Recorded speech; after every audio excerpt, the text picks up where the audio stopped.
Olá, seja muito bem-vindo à nossa terceira aula do curso de Dimensionamento de Sistemas de Drenagem Pluvial Urbana. Na aula de hoje nós vamos falar sobre precipitações, né? Vamos iniciar explicando o que são os diferentes tipos de precipitação e depois a gente vai se concentrar então no aspecto que mais interessa dentro do nosso curso, que é a parte da chuva, né? Então, os diferentes tipos de chuva, como se formam e como acontecem as chuvas. Então, o primeiro trecho da nossa aula ainda é um pouquinho teórico, mas logo na segunda parte a gente já vai partir para exercícios de todos os tipos. Por isso, sempre relembrando nossas aulas, necessário ter lápis ou caneta, papel, uma calculadora de preferência científica. Vamos ter alguns cálculos aqui com utilização de expoentes, né? Então, calculadora científica, calculadora HP, Cássio, fica a seu gosto aí, mas necessário o uso então de calculadora.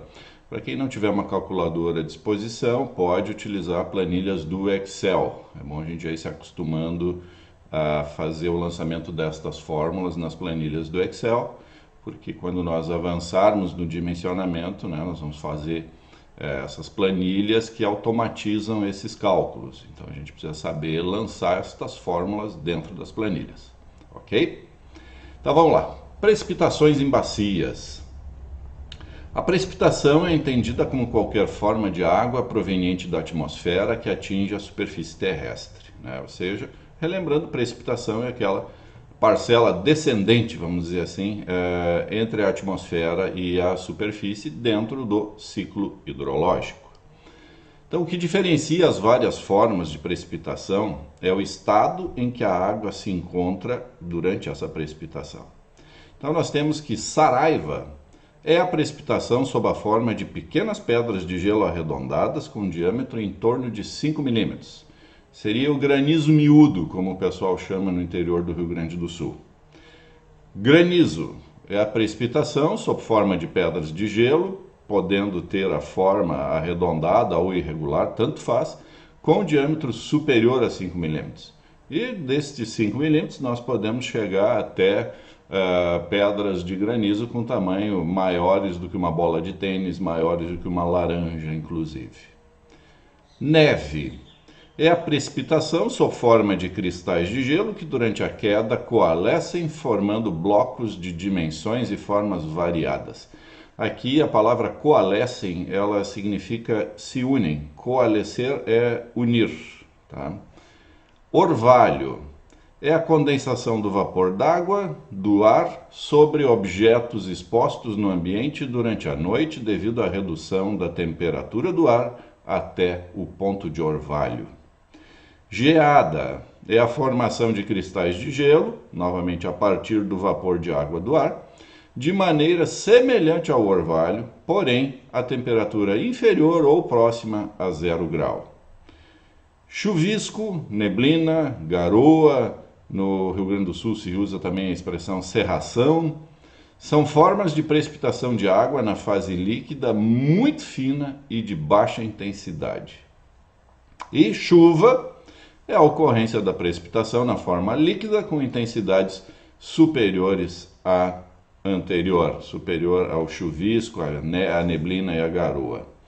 Aí, a título de curiosidade, né, a chuva ela pode chegar a atingir velocidades aí de até 9, 10 metros por segundo, o que nos dá aproximadamente 30 km por hora. Bom, o granizo muito mais, porque sofre muito menos, né, a ação do atrito durante a queda, né?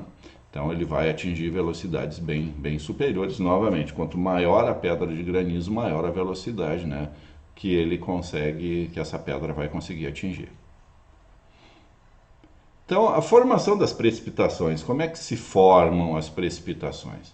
Então, nós precisamos avaliar basicamente duas situações, né? Os elementos necessários à formação e o mecanismo de crescimento das gotas, né? Então vamos lá. Os elementos necessários à formação então são umidade atmosférica, que ela é devida à evapotranspiração. Novamente, ciclo hidrológico, né? A gente já falou sobre evapotranspiração. Precisamos ter um mecanismo de resfriamento do ar, ou seja, a ascensão do ar úmido. Quanto mais frio o ar, menor a sua capacidade de suportar água em forma de vapor, o que culmina com a sua condensação. Pode-se dizer que o ar se resfria à razão de 1 grau Celsius a cada 100 metros que a gente vai elevando a altitude, até que atinja a sua condição de saturação. Aqui nessa parte a gente já praticamente explicou o que é umidade relativa do ar ou umidade absoluta do ar. Qual das duas? Explicamos o que é a umidade absoluta do ar, né? A umidade absoluta do ar vai ser a medida de vapor, né, de água que é possível que esteja dissolvido dentro de uma certa unidade, pode ser 1 metro cúbico, por exemplo, de atmosfera, de ar, né? Em condições na altura do mar, aproximadamente 20 graus, a gente tem que essa umidade absoluta do ar é em torno de 4%. Né? Então, se nós considerarmos que 1 metro cúbico são 1.000 litros, nós teríamos aproximadamente 4 litros de água vaporizados, né, sendo distribuídos dentro desse 1 metro cúbico de ar. Então, quando a gente faz a expressão agora sim, umidade relativa do ar, o que quer dizer? Da quantidade de umidade que nós temos dissolvida em 1 metro cúbico de ar neste lugar aqui, por exemplo, em relação àqueles 4%, que é o ponto de saturação da atmosfera nesse local, do ar nesse local. Quanta umidade eu tenho? Eu tenho 50%, eu tenho 60%, 80%. Lembrando que 60% é a média mundial e é considerado o ideal para a vida humana. À medida que a gente aumenta essa umidade, a gente passa a ter problemas respiratórios, né? De sinusites, rinites e todas as ites da vida. E abaixo de 20%, a gente já passa a ter problemas também de dificuldade de absorção do ar, né? Então a gente começa a ter aqueles problemas de sangramento nasal, ressecamento das vias aéreas e tudo mais. Enfim, para quem tiver um pouco mais de curiosidade, o Dr. Google tem essas respostas aí, é só dar uma pesquisada. É interessante dar uma bisbilhotada nisso. Também, outro elemento necessário à formação das precipitações é a presença de núcleos higroscópicos. Depois, no desenho da nuvem, a gente entende isso um pouco melhor. Mecanismo de crescimento das gotas, né? Difusão de vapor, condensação do vapor da água sobre a superfície de uma pequena gota. Então, o que a gente tem? A gente vai ter a evaporação, a evapotranspiração, são gotículas minúsculas, né, invisíveis para nós a olho nu, na maioria das vezes, né? Há situações em que a gente consegue observar essa evaporação acontecendo, mas aí já é quando a gente tem uma evaporação de grande intensidade. 99,9% da evaporação que acontece da superfície terrestre, da superfície dos rios, lagos, oceanos e tal, em direção da atmosfera, a gente não enxerga, porque são partículas extremamente pequenas. Você tem a presença de essa formação de gotículas e essa evaporação que vai acontecendo vai aderindo nestas gotículas. Então a gente tem essa adesão, né, desse vapor condensado no ar nestas gotículas maiores. E também temos fenômeno chamado de coalizão e coalescência, lembrando que isso a gente já falou antes que coalescência é união, né? Então coalizão, união, que é o processo de crescimento das gotas devido ao choque de gotas menores. Na ação do vento, a movimentação das massas, as gotas vão se tocando e vão se unindo, originando gotas cada vez maiores, né? Então, mas isso ainda, nós estamos com um ar que não atingiu ainda a sua saturação para que daí houvesse a precipitação. Então, o que que a gente tem? A gente tem que é necessário haver um resfriamento rápido desse ar ou um resfriamento mais lento, o que vai caracterizar o tipo de chuva também. A gente já vai ver na sequência.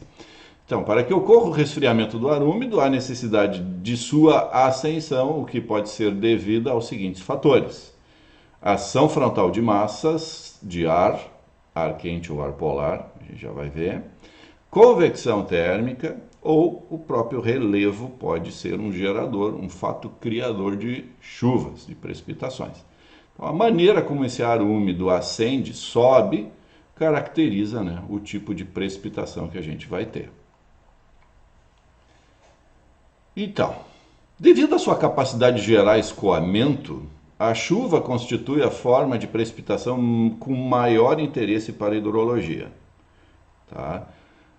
Como visto anteriormente, a parcela da chuva que atinge o solo gera escoamento superficial e gera escoamento nas vertentes da bacia hidrográfica, alcançando a rede de drenagem, daí seguindo até o exutório da bacia. Como a constitui a entrada de água na bacia hidrográfica, tomando-a como um sistema físico, a estimativa da precipitação em uma bacia dá a ideia da disponibilidade hídrica nela, né? Servindo para avaliar a necessidade de irrigação, a previsão de enchentes dos rios, a operação de hidrelétricas, o atendimento às demandas para abastecimento público e por aí afora. Então aqui um pequeno resuminho do que a gente já viu falando sobre ciclo hidrológico, né? Precipitação de gelo lá nas montanhas, esse gelo com o tempo vai fundir, vai derreter, vai ter o escoamento superficial, a gente vai ter os reservatórios devido ao acúmulo, à precipitação de chuva, né? Temos a evaporação, a evapotranspiração. Então, sempre separando, evapotranspiração é das regiões que contém vegetação, porque a gente tem a evaporação direta e a transpiração dessa vegetação. E a evaporação simples e direta, onde nós temos lâminas d'água e onde nós temos solo exposto, sem a presença de vegetação. Os desertos, né, também é um exemplo, né? Os desertos, as dunas das praias, né, essas regiões áridas, são regiões com evaporação direta e não evapotranspiração. Certo? Adiante. Então, tipos de precipitação. Vamos falar do primeiro tipo, que é a convectiva, são chamadas chuvas convectivas. E elas são resultado da ascensão da umidade, que resfriada pela altitude precipita-se. Vamos chamar isso aqui de chuva de verão. Chuva de verão, aquela chuva que durante o dia a gente tem aquele calorão, né, valendo para a região abaixo de São Paulo, Mato Grosso do Sul já temos essa característica, né? Do calorão durante o dia, o calor do dia vai fazendo a evaporação da umidade e essa umidade vai se resfriando na atmosfera, se resfria, vai aumentando, começamos até a formação das nuvens e no final da tarde, né, meio para o final da tarde, a gente tem aquela chuva intensa de curta duração que logo se dissipa, né? Então essa é uma característica das chuvas convectivas, né? Então na região tropical é o tipo de chuva, é o tipo de precipitação mais frequente, né? Então chamadas chuvas de verão, caracterizadas por serem de abrangência local e de intensidade variando de média a alta. O pessoal gosta de chamar de tromba d'água, né? É uma tromba d'água e logo abriu o sol na sequência. O aquecimento desigual das camadas de ar resulta em uma estratificação em camadas de ar que se mantém em equilíbrio instável. Então a gente tem que lá dentro da formação nebular ali, a gente são camadinhas que não estão unidas e elas permanecem muito instáveis uma em relação à outra, né? E elas são susceptíveis à ação de vento, por exemplo, né? Uma rajada de vento faz com que essas camadas úmidas mais quentes subam rapidamente, né? E ao subirem rapidamente, elas conseguem atingir grandes altitudes.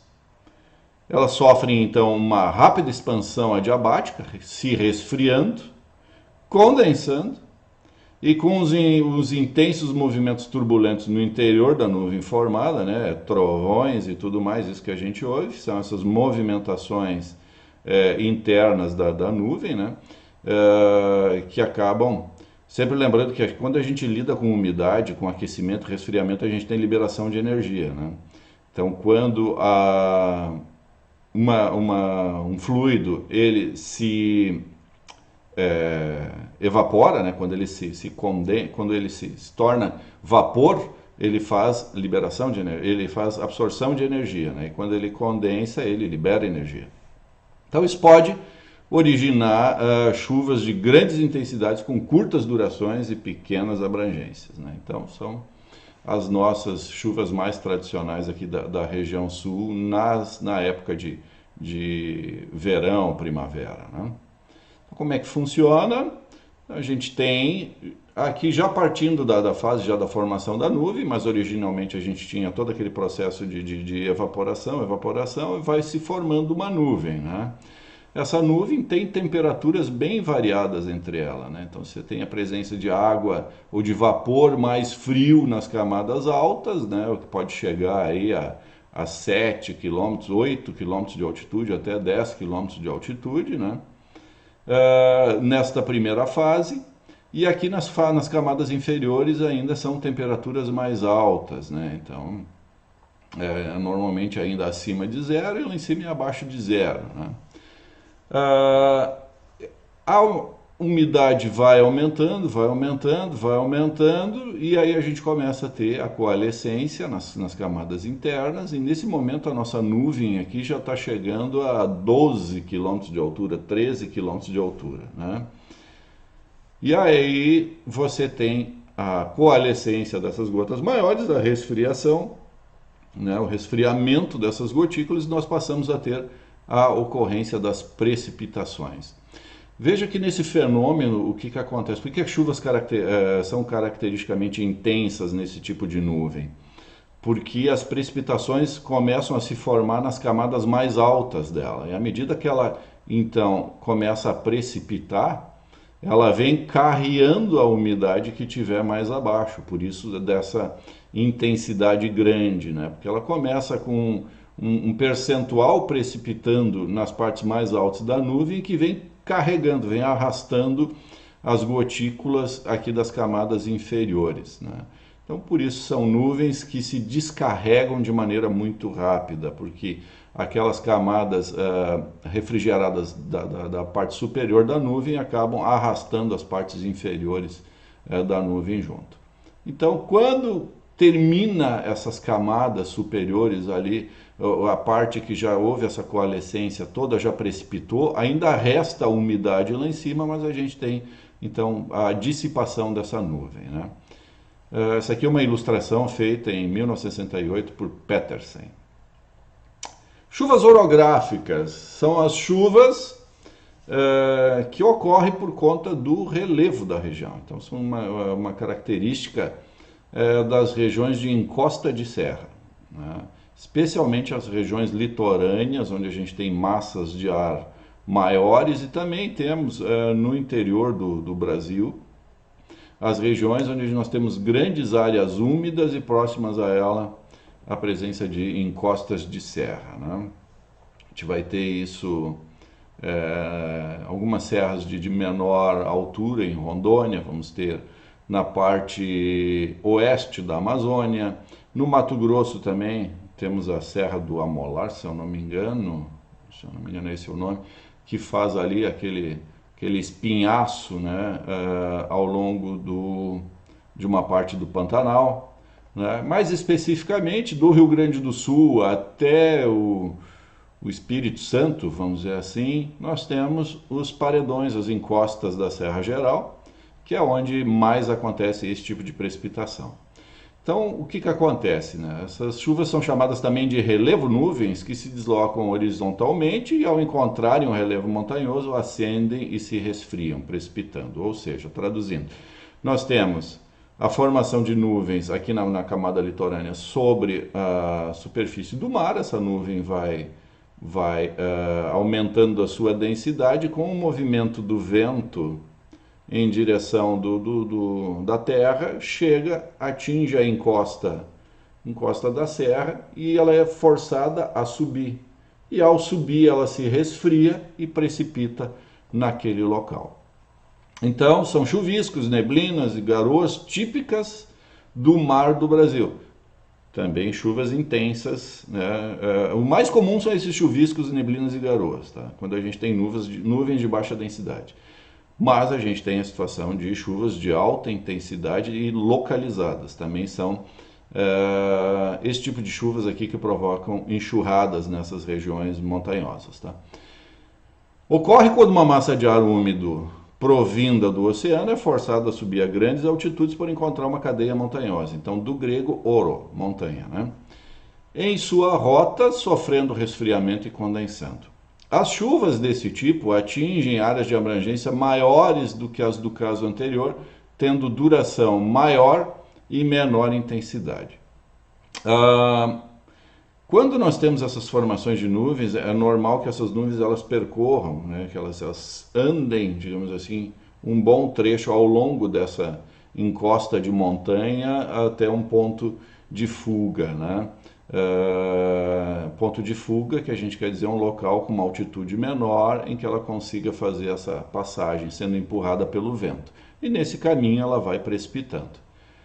Quando os ventos ultrapassam a barreira montanhosa, né, então se a maior parte do vapor de água já tiver condensado e precipitado, né, do lado que a gente chama barlavento, né, que é o lado onde o vento bate na montanha, se a umidade conseguiu passar de barlavento e foi para o outro lado da montanha, que a gente chama de sotavento, que é a direção para onde o vento está soprando, né, a ocorrência da chamada sombra pluviométrica, né, que é uma região onde a umidade que advém do oceano ou que vem dessas grandes áreas úmidas, ela acaba condensando antes e se cria uma zona onde raramente chove.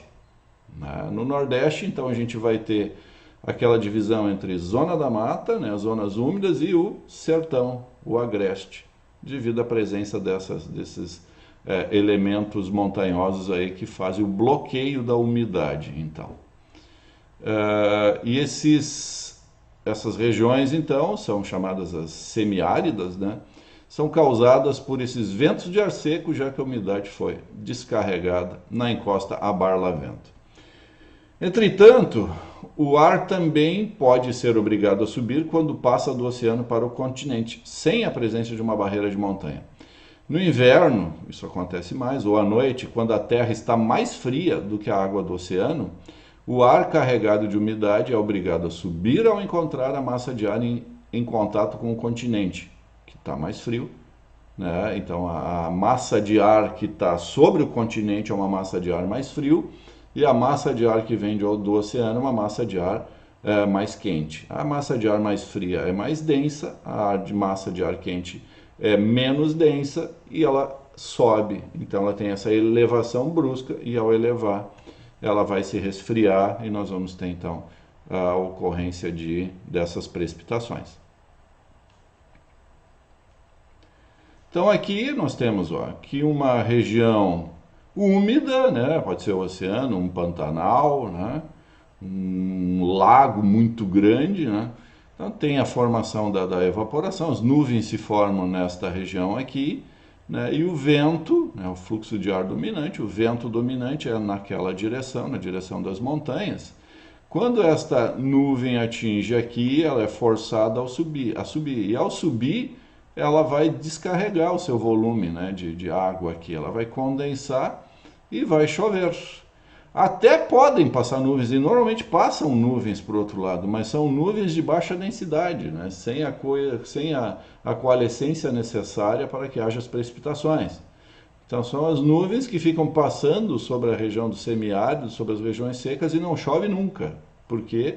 Porque elas descarregaram a sua umidade, né, numa barreira montanhosa ou ao encontrar uma massa de ar mais fria. Né? Então essa aqui do lado de cá, então nós teríamos a região do sotavento, que são as regiões mais quentes, Aqui, Barlavento, que é onde nós temos a condensação da umidade que veio do mar, que veio das regiões úmidas e bateu aqui nesse paredão, quando e foi obrigado a subir, então essa umidade, ao subir, condensou e precipitou. Então é normal que a gente tenha faces dessas encostas montanhosas, dessas espinhaços, que um lado seja um lado verde e úmido e do outro lado eu tenha um lado mais árido e mais seco, né? Bom, chuva ciclônica, né? As precipitações sob forma de chuva ciclônica estão associadas à movimentação de massas de ar de regiões de alta pressão para regiões de baixa pressão, né? Causada normalmente pelo aquecimento desigual e em grande escala da superfície terrestre. Essas precipitações elas podem ser frontais ou não frontais, são os dois tipos, né? Então, as não frontais elas são originadas devido à convergência horizontal de duas massas de ar quente para regiões de baixa pressão, culminando na ascensão vertical do ar no ponto de convergência. Então, aqui a gente tem no Brasil, a gente pega ainda esse trecho aqui, que é a zona de convergência intertropical, né, a região mais ou menos da linha do Equador, ali, suas proximidades, né, onde nós temos o encontro das massas de ar quente que vem do norte com as massas de ar quente do sul, né, e você tem, então, duas massas de ar quente se chocam e acabam subindo no seu ponto de encontro. E ao subirem, elas se resfriam e nós temos, então, a ocorrência de precipitações nessa região. Essas precipitações, elas são, no geral, né, como a gente já disse antes, essas ciclônicas, esses encontros de massa, elas são chuvas de longa duração, porque essas massas de ar quente que se encontram, elas são massas de ar quente de grandes dimensões, então elas demoram bastante tempo nesse encontro, né? Então, enquanto elas vão se encontrando, elas vão subindo e segue essa precipitação, né? Não imaginem esse ponto de subida como sendo algo muito pequeno. A gente está falando aí numa extensão de dezenas de quilômetros, onde a pressão dessas duas massas, por conta da pressão dessas duas massas, há a ascendência, né, da umidade, o resfriamento e a ocorrência da chuva. Ok?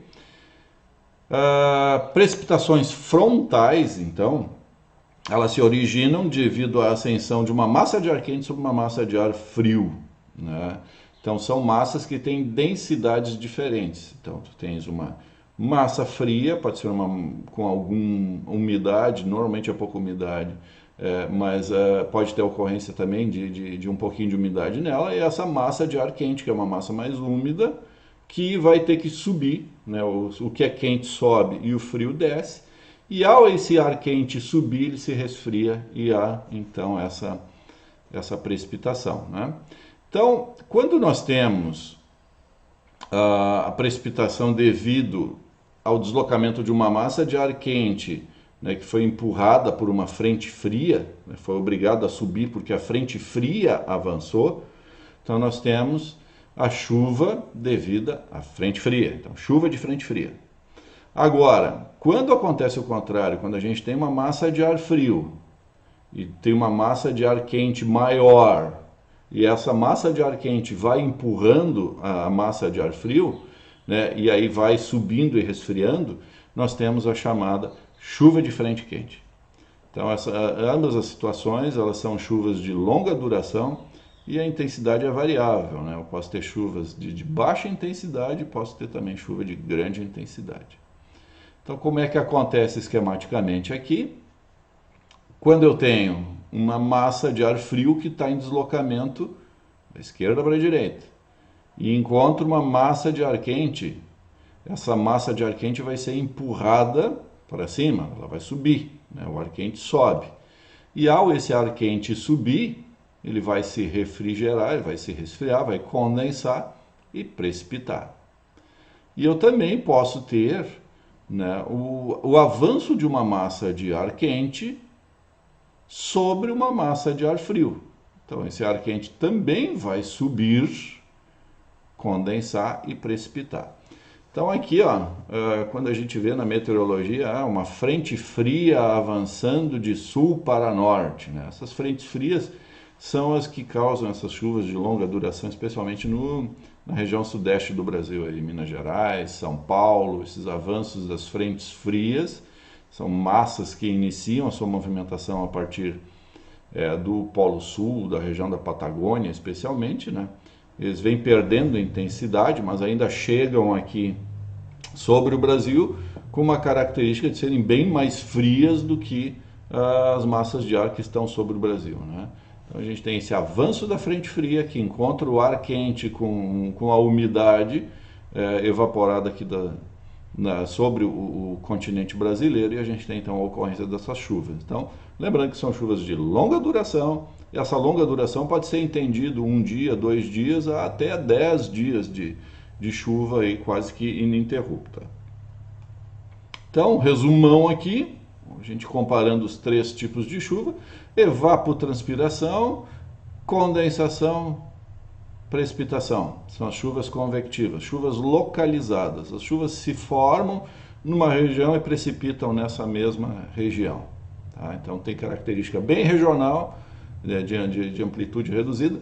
Não estamos falando aqui, pessoal, de chuva de 1 km². Tá? A gente está falando de região. Evapora, por exemplo, sobre a região do Vale do Sino, sobre a região aqui do Delta do Jacuí, e vai precipitar nessa mesma região ou a alguns quilômetros apenas, ali num raio de alguns quilômetros de distância. É o tipo de condensação que ela não se movimenta, né? É o tipo de nuvem que não se movimenta tantos quilômetros antes de precipitar. Diferente das precipitações devidas às massas, né? Os encontros de massa, que são chuvas que se deslocam longas extensões à medida que as massas vão se encontrando e essa camada de nuvem vai se ampliando. Então essa aqui ela vai se alimentando constantemente, né? Pelo avanço do ar quente sobre o ar frio, né? Esse ar quente vem trazendo umidade que vai refrigerar e vai precipitar. Então essa aqui são chuvas que se alimentam mais pela camada do ar quente e tem uma duração maior. Estas aqui dependem da evaporação que aconteceu naquela região, que quando condensar, precipitam e acabou o estoque da nuvem, vamos dizer assim, né? Aqui não, aqui as nuvens vão sendo constantemente alimentadas pela umidade trazida pelo ar quente. Aqui, então, as chuvas orográficas ou chuvas de relevo, né? Temos a umidade, nesse caso representada a umidade do mar, que vem. Ao encontrar uma região montanhosa, ela é obrigada a subir. Então, na face de barlavento da montanha, a gente tem o refrigeramento, né, a refrigeração dessa umidade, ela condensa, coalesce e precipita. E do outro lado, nós vamos ter que passa uma parte das nuvens, mas sem a densidade necessária, né, sem a ocorrência da coalescência necessária para que se formem as precipitações. Então, na face de barlavento, região úmida, com bastante vegetação, e na face de sotavento, região mais seca, com vegetação esparsa ou até mesmo ausência de vegetação. Do ponto de vista geográfico, né, a precipitação é máxima na região equatorial. Então, teríamos as zonas de maior ocorrência de precipitações na região do Equador, e ela vai decrescendo à medida que a gente vem descendo em direção dos polos, né? Isso do ponto de vista geográfico. Mas quando a gente entra no estudo das chuvas, né, as isoietas de mapas de precipitação anual mostram que outros fatores além do geográfico têm grande influência sobre a distribuição geográfica da precipitação. Então, assim, uma simplificação em escala global seria dizer que chove mais no Equador, na linha do Equador, por conta do grande encontro de massas quentes de sul e de norte, que ocorre o tempo todo, o ano todo, praticamente, né? E aí vai decrescendo à medida que a gente vem descendo em direção dos polos, né? Quando a gente analisa mais de perto do ponto de vista da hidrologia, então a gente começa a observar mais fatores, né? E aí vamos explicar depois aquele nosso mapa do Brasil, das isoietas que a gente viu anteriormente, tá? Então, dentre os fatores que influenciam a distribuição da precipitação, citam-se latitude, influi na distribuição desigual das pressões e temperaturas no globo e na circulação geral da atmosfera. Essa influência só pode ser percebida em grandes áreas. Lembrando que latitude é o afastamento em relação, são aquelas linhas paralelas que iniciam no Equador e vêm se afastando em direção dos polos, tanto para sul quanto para norte. Distância do mar ou de outras fontes de água. À medida que as nuvens se afastam do mar em direção ao interior do continente, elas vão se consumindo, elas vão resfriando, precipitando, né?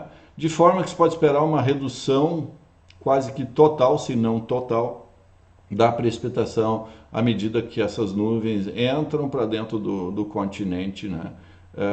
Se não houver outra fonte de recarga, né?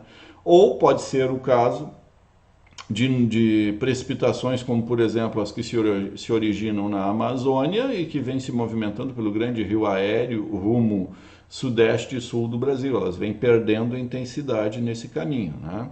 Podem chegar, ao chegar aqui nas regiões mais distantes, chegar a umidade nenhuma, né? Então depois a gente entra naquele estudo dos fenômenos globais, ou até dou uma sugestão que vocês estudem sobre Laninha e El Ninho, os efeitos disso em termos da pluviometria aqui, especialmente para as regiões sul e sudeste do Brasil, tá? Altitude. A pluviosidade aumenta com a altitude até um certo ponto e interrompe, né? Se tem aí de que até 4.500 metros há ocorrência de precipitação, sendo mais normal essas ocorrerem até 2.500. Então, à medida que a gente sobe na altura, essa precipitação aumenta. Por exemplo, o Rio Grande do Sul, a região que mais chove, com maior índice pluviométrico, são as regiões de alto da serra, regiões ali de São Francisco de Paula, Cambará, indo em direção a Jaquirana, naquela direção ali, que a gente tem perto de 1.500 milímetros ano. Nós descendo a serra ali, a pouco mais de 100 quilômetros de distância, nós estamos falando de 1.100 milímetros de precipitação anual. Responsabilidade especialmente da questão da altitude, né? Orientação das encostas, outro fator que interfere, né? Sendo a precipitação influenciada por correntes eólicas, o fato de uma encosta ou vertente estar mais ou menos exposta aos ventos tem reflexo nas quantidades precipitadas. E a vegetação. A evapotranspiração das culturas tenderia a aumentar as precipitações locais, só que isso é discutível, tá? Não é discutível quando a gente fala sobre florestas. Florestas, sim, aumentam a precipitação. Agora, as culturas humanas, vamos dizer assim, o plantio de cana-de-açúcar, soja, trigo, milho, né, elas têm pouquíssima capacidade aí de gerar umidade suficiente para mexer no ciclo hidrológico aqui, ou melhor, mexer nessa capacidade de formação de chuvas locais, essas chuvas convectivas que a gente falou antes. Bom, se fala de chuva, e como é que a gente mede, como é que a gente quantifica uma chuva, né? A medida da precipitação, a medida das chuvas, ela é feita até de uma maneira bastante simples, né? Então, qual é a ideia, né? Qual é o princípio? O princípio é medir a quantidade de água que cai sobre uma superfície, né? E essa quantidade de água formaria uma coluna de água, né? Sempre considerando que essa superfície seria impermeável, né? Então, basicamente é o seguinte, nós utilizamos o milímetro. E milímetro, trazendo isso para uma medida mais fácil de compreender, 1 milímetro em 1 metro quadrado de área é 1 litro, certo? Então, quando a gente ouve na previsão da meteorologia, ou a gente assiste aquele telejornal que diz assim, e a cidade sofreu uma chuva de 80 milímetros em 12 horas. O que é 80 milímetros em 12 horas? São 80 litros de água em cada metro quadrado da região afetada, grosso modo aqui, depois a gente olha isso, tá?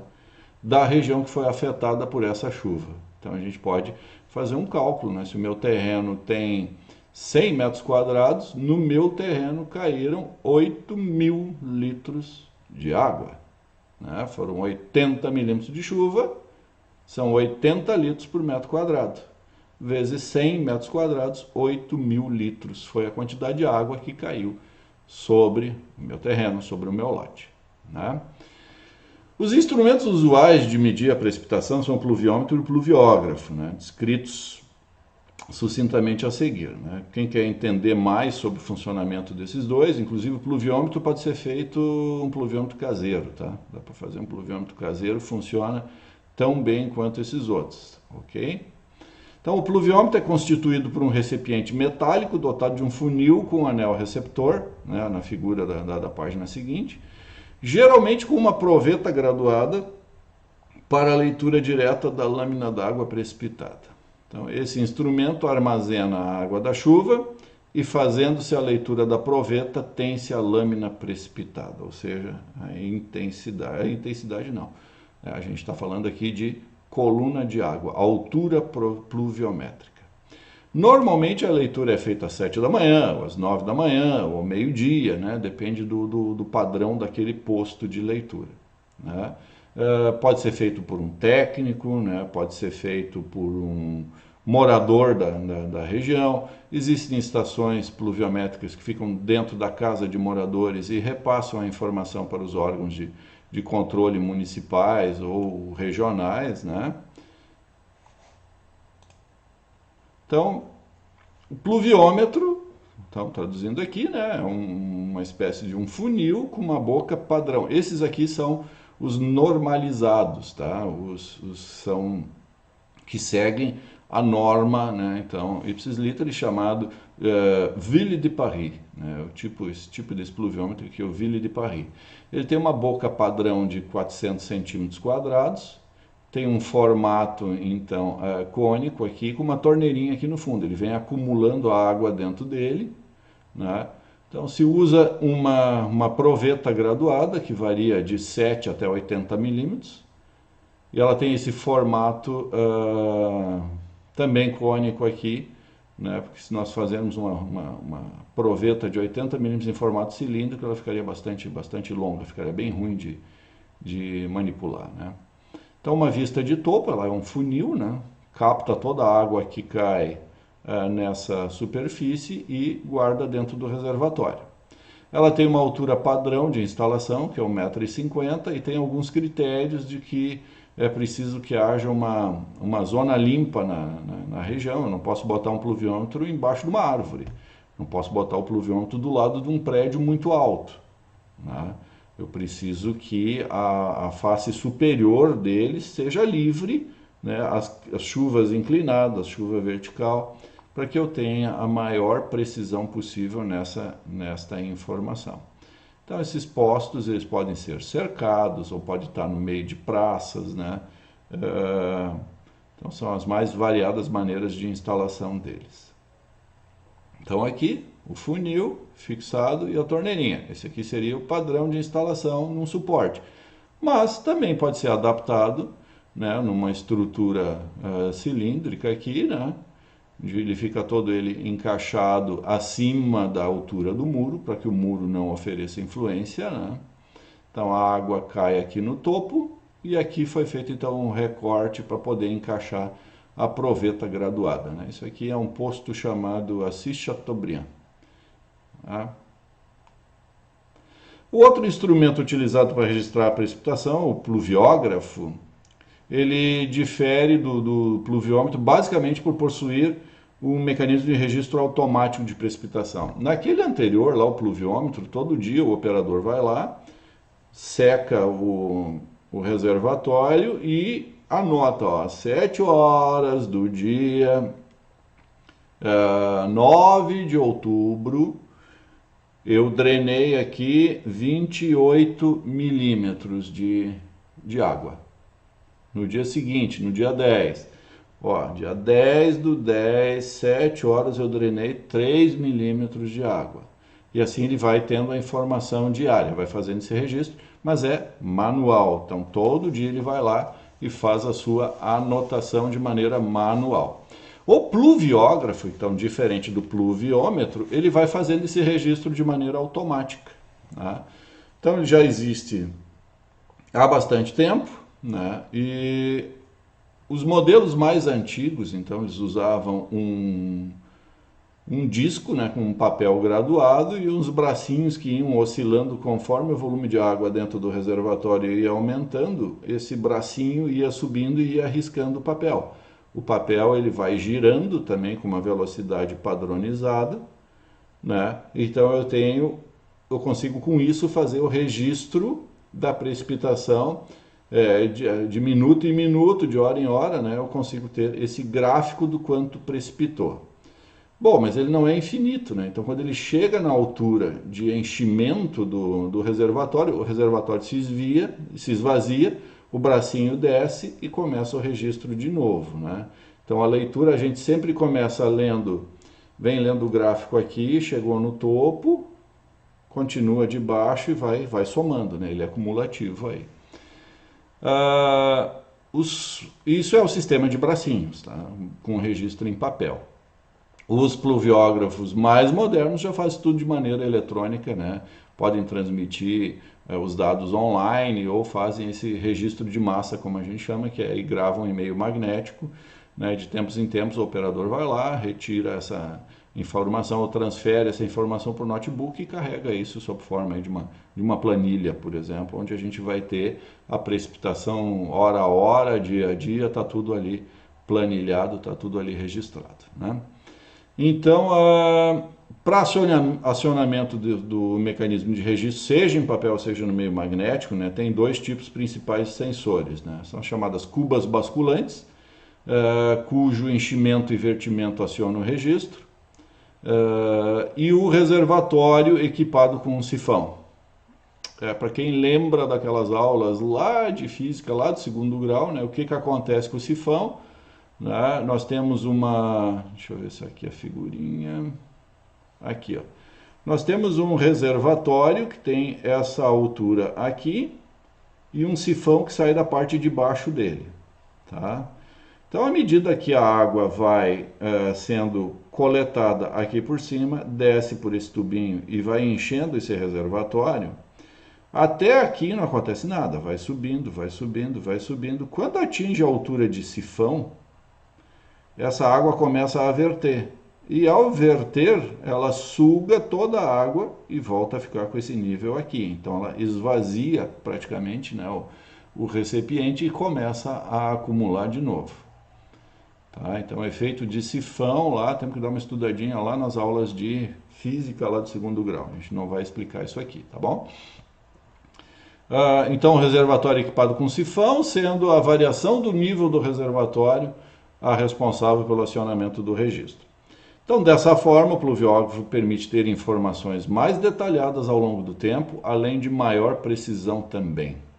Outra grande vantagem é não necessitar da visita diária do operador, né, cuja visita fica restrita à troca de papel ou para descarregar os dados em um computador portátil ou qualquer outro dispositivo de memória aí, em períodos como 15 dias ou um mês. Em tais casos, o operador já passa a ser alguém com conhecimento mais especializado, né? Geralmente um técnico aí. Ou um desses nossos nerds de hoje em dia, né? Temos bastante gurizada aí também, são verdadeiras feras aí no computador, também teriam capacidade de fazer isso. Então aqui, aquela primeira situação dos bracinhos, em que à medida que o nível de água vai variando, esses bracinhos vão subindo. Este cilindro aqui é um cilindro que ele gira no sentido horário, né? Então, à medida que ele vai girando, essas pontas metálicas vão marcando o papel se estiver acontecendo pluviometria, esses riscos vão começar a ficar na diagonal, essas marcações. Se não estiver chovendo, ele vai ficar uma marcação contínua. Então a gente consegue saber exatamente em que momento começou a ter chuva, em que momento parou a chuva e qual foi a intensidade desta chuva, né?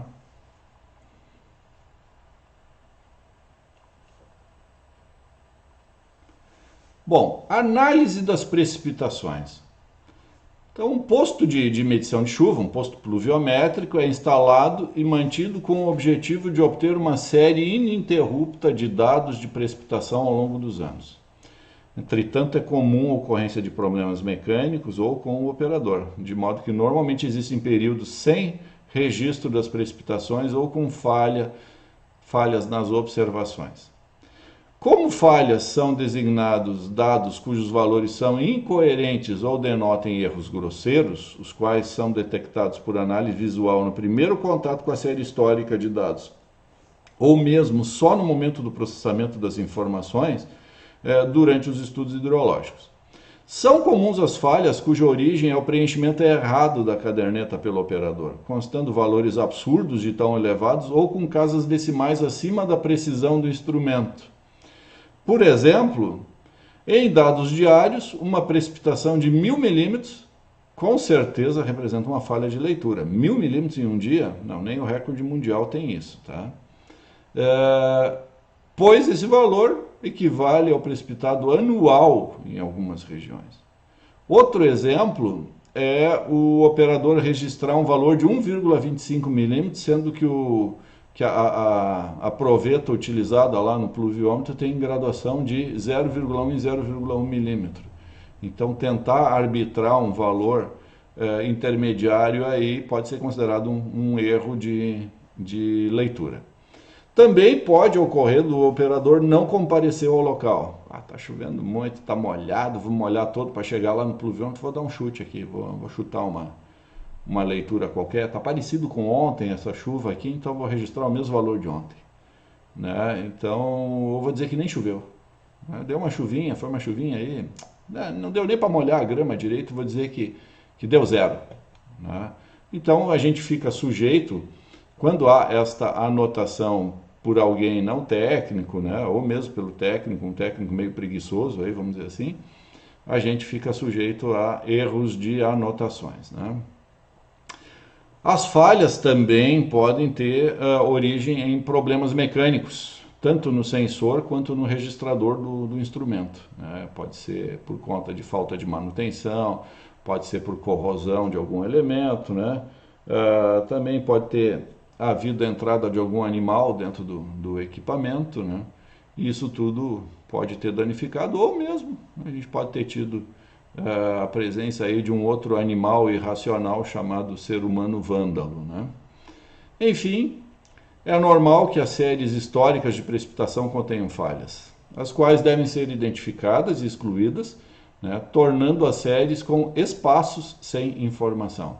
Isso porque os estudos hidrológicos requerem séries contínuas de precipitação. Vale lembrar que, por exemplo, um dia de falha já incapacita o uso do valor da precipitação mensal naquele mês, né, porque ela é dada pela soma diária. Eu não registrar a precipitação de um dia já torna o meu registro falho. Claro, não choveu, deu sol, tudo bem, não foi anotado, mas eu lembro claramente que naquele dia deu sol. Ok, passa. Agora, choveu, aquele dia choveu, mas não foi feito registro nenhum. Bom, meu dado mensal já não é 100% confiável. Eu posso ter uma informação aproximada, não vai ser uma informação precisa, confiável. Né? Então, para realizar o preenchimento de falhas em séries de dados de precipitação, tornando-as contínuas, são usualmente empregados os métodos da ponderação regional, da regressão linear e uma combinação dos dois anteriores. Mas por que nós estamos estudando essa questão aqui de análise desses registros pluviométricos? Porque esta é uma informação chave, é uma informação base para nós trabalharmos no desenvolvimento, no tipo de dados, de informações que a gente vai utilizar para o dimensionamento dos nossos sistemas. Nós estamos falando não só de sistemas pontuais, de uma quadra, de um quarteirão, mas nós estamos falando também de analisar a nossa cidade como um todo. E nós precisamos saber buscar estas informações e entender estas informações. Então, assim, vamos apresentar aqui rapidamente esses métodos, então, de correção de falhas em séries de registros. Tá? Método da ponderação regional. Esse método consiste em estimar a precipitação ocorrida no posto com falha considerando proporcionalmente as precipitações em postos vizinhos. Né? Então a gente vai fazer uma proporção entre o que seria a dela e a dos postos vizinhos. Né? Sendo o fator de proporcionalidade função da precipitação média em tais pontos, levando em consideração ainda que a precipitação média no próprio posto, ainda a precipitação média no próprio posto com a falha. Tal método é utilizado selecionando ao menos 3 postos vizinhos, aquele com falha, os quais devem estar localizados em região climatologicamente semelhante ao posto com falha. Não adianta pegar a informação de um posto, eu quero resolver as falhas de um registro em Caxias do Sul.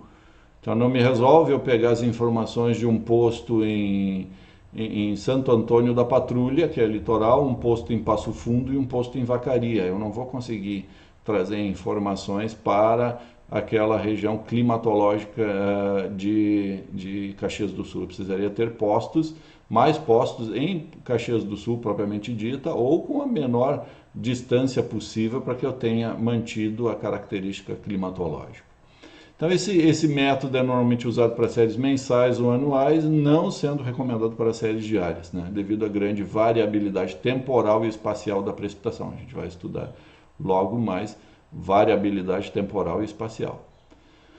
Método da regressão linear é outro método de preenchimento de falhas de dados de precipitação e consiste em utilizar a técnica da regressão simples ou múltipla, segundo a qual a precipitação no posto com falhas é correlacionada estatisticamente com a precipitação em um posto vizinho com dados disponíveis. No caso da regressão simples, ou vários postos vizinhos, no caso da regressão múltipla. Tá? Método da ponderação regional com base em regressões lineares. Né? Então, isso é uma combinação dos dois métodos. Né? A gente pega o que tem de bom de um com o que tem de bom no outro e temos aí um terceiro método, então. Ele consiste em estabelecer regressões lineares entre o posto com falhas e cada um dos postos vizinhos selecionados. Para cada regressão linear, obtém-se um coeficiente de correlação, que estima o grau de correlação em cada regressão, e a partir desses coeficientes são determinados os pesos de cada posto na equação para a determinação da precipitação no posto com falha. Assim, a precipitação no posto com falha é determinada por uma ponderação das precipitações nos postos vizinhos, sendo os pesos de cada posto estabelecidos em função do grau de correlação dos seus dados com os do posto com falhas, obtidos mediante regressão linear. Maiores informações sobre esse método, recomendo a consulta da publicação do professor Dr. Carlos Tucci, de 2000. Fala especificamente desse assunto aqui. Precipitação média em uma bacia. Bom, os postos pluviométricos, eles registram, então, a precipitação pontual naquele local onde eles estão instalados, né? Não dá para dizer que um posto pluviométrico, por exemplo, instalado na cidade de Osório, um posto pluviométrico represente a bacia toda, né, ou toda a região de Osório. Não, ela representa a chuva naquele local. A 1 quilômetro dali, o comportamento pode ser diferente, pode ser distinto. A 2 quilômetros dali pode ser distinto. Então é importante lembrar que os postos pluviométricos eles fornecem informações pontuais, né? Pontuais, daquele local. Né? Então, assim, as medições em postos geograficamente próximos são distintas. Né? Então, se a gente pode ter um posto aqui e um posto a 1 quilômetro de distância, eles vão ter registros distintos. É rara a ocorrência de uma similaridade entre os registros desses dois postos. Né? Então é normal que hajam variações bem expressivas entre esses dois postos. Então, para os estudos hidrológicos acerca de uma bacia hidrográfica, uma das informações mais imprescindíveis é o regime pluviométrico da região. Então, uma forma de incorporar as medições pontuais dos postos e espacializar tais informações para a área da bacia é determinando a precipitação média. Já que a gente vai calcular as informações da bacia, vamos trabalhar com a média da bacia. Então, a precipitação média em uma bacia é entendida como sendo a lâmina d'água de altura uniforme sobre toda a área da bacia, associada a um período de tempo. Um dia, um mês, um ano. Né? Obviamente, isso constitui uma simplificação, mas permite inferir sobre o regime pluviométrico da região e servir de comparação entre bacias. Essa média da bacia é quando nós vamos fazer estudos de macrodrenagem e queremos encontrar o resultado ao final desta bacia toda. Tá? Quando eu vou fazer um estudo para uma bacia de menor dimensão, ou eu vou entrar em dimensionamento de elementos de drenagem, aí eu preciso me fundamentar com as informações do posto mais próximo. Tá? Sempre buscar essa informação do posto mais próximo quando eu estou tratando de elementos unitários ou de uma área muito específica da microdrenagem ou mesmo da macrodrenagem, mas de uma região muito pequena. Agora, se é uma região grande, eu preciso trabalhar com a média dos postos, de todos os postos existentes nesta região. Então, com base nos dados disponíveis de postos inseridos na área da bacia hidrográfica ou em regiões próximas, costuma-se estimar a precipitação média em uma bacia empregando o método aritmético, o método de Thiessen ou o método das isoetas, os quais serão descritos a seguir. Então, o método aritmético é o mais simples de todos. O que é basicamente o método aritmético? Nós temos aqui, então, 4 postos. Né? Aqui tem uma bacia hidrográfica representada, né? Um rio principal com seus tributários. Aqui nós temos o interflúvio, né? Temos a região alta, as cristas de montanhas, as elevações. E nós temos, então, dentro desta bacia hidrográfica, temos 2 postos instalados e temos 2 postos adjacentes à bacia. Mas eu posso usar postos pluviométricos de fora da bacia? Sim, posso. Até salutar que eu faça. Por quê? Porque eu só tenho uma pequena parte da bacia representada aqui. Esse posto está muito próximo aqui e esse posto está próximo das nascentes. Então, o que eu vou fazer? Eu vou trabalhar com esses 4 postos aqui. Como o nome do método é método aritmético, basicamente eu vou pegar as leituras dos 4 postos, vou somar elas e vou dividir por 4. Né? Então eu tenho a precipitação, a Px é a precipitação no posto X, Py no posto Y, Pz no posto Z e Pw lá no posto W. Né? E a Pm aqui, então, a precipitação média vai ser a média desses 4 postos. Né? Qual é o problema desse método? Né? Ele não considera qual é a zona de influência, qual é a zona de representatividade deste posto pluviométrico dentro da bacia. Ele simplesmente vai colocar os 4 postos em condições de igualdade. Será que aquele posto Z ele tem o mesmo impacto na bacia das suas leituras que esse posto X aqui, por exemplo? Ou mesmo que o posto Y? Não, né? Então, esse é um erro desse método, que esse método ele simplesmente simplifica o resultado. Né? Pelo método de Thiessen, aí ele já é melhor, por quê? Porque ele considera a área de influência. Ele vai me dizer aqui o quanto de área aproximadamente da bacia é coberta, é representada por esse posto pluviométrico. Então, o que a gente faz?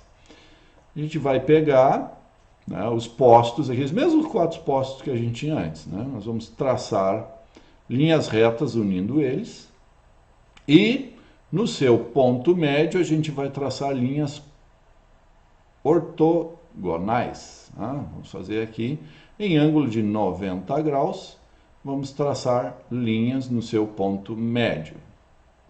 Isto feito, o que a gente vai fazer? Veja que aqui deu um ponto de encontro dessas linhas e aqui deu outro ponto de encontro das linhas. Então, nós vamos unir esses pontos de encontro aqui. Ó. Certo? Então, o que a gente fez? A gente delimitou, da minha bacia, o que é influenciado pelo posto Z é esse espaço aqui. O que é influenciado pelo posto W é esse espaço aqui, pelo posto X, este aqui, e pelo posto Y, esta esta área aqui. Então, estão aqui as representações.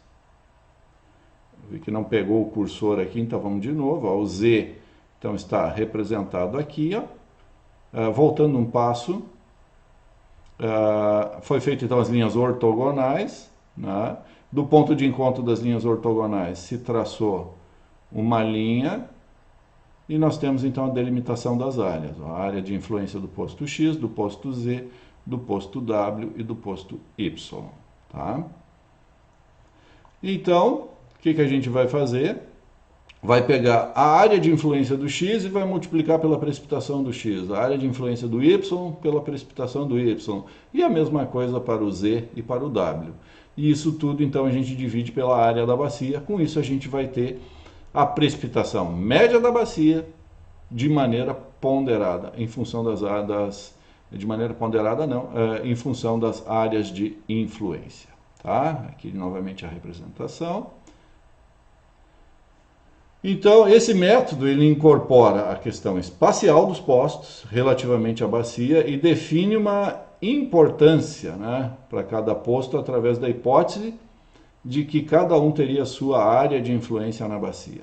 Como essas áreas não variam, visto que os postos têm localização fixa, o cálculo pode ser automatizado, ou seja, joga isso numa planilha Excel, vai lançando as informações dos postos e você vai obtendo a média sempre ao longo da série temporal. Entretanto, uma crítica a esse método é que não leva em conta as características do relevo, né? Apresentando bons resultados para terrenos levemente ondulados e também quando há boa densidade de postos de medição de precipitação. Quer ver uma coisa? Se eu tivesse aqui, ó, veja que aqui é um limite de uma bacia, né? Aqui, ó, tá aqui o nosso interflúvio, ó. Supondo que isso aqui seja um espinhaço, né? Uma encosta de serra.